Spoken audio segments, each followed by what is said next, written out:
Demonstrasi penolakan sengketa lahan di Nagari Muarobodi, Kabupaten Sijunjung, Sumatera Barat berakhir memilukan.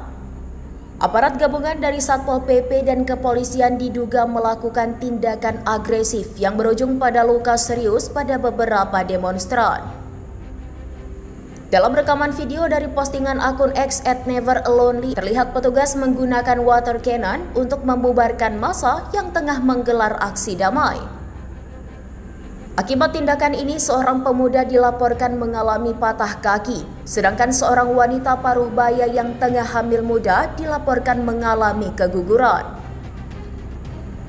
Kejadian ini menuai kecaman dari berbagai pihak, termasuk warga setempat yang merasa tindakan aparat sudah melampaui batas.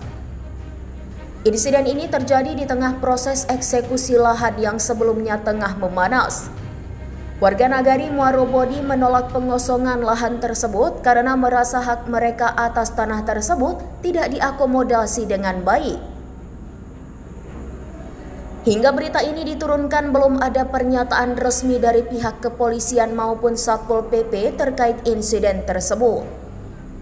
Namun sejumlah aktivis hak asasi manusia menyerukan agar tindakan aparat dievaluasi dan korban mendapatkan perlindungan serta perawatan medis yang layak.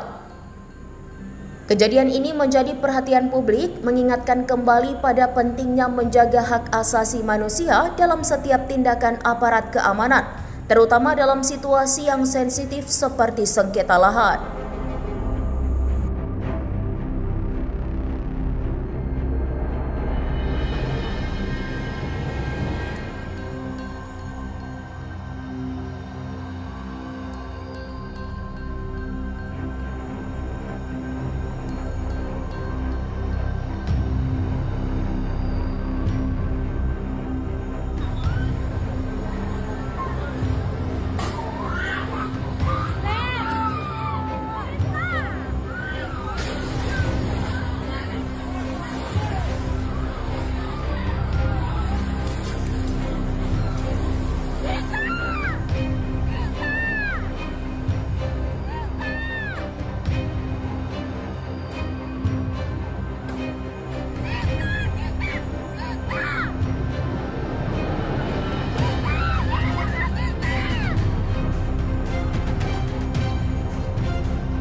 Download Tribun X sekarang, menghadirkan lokal menjadi Indonesia.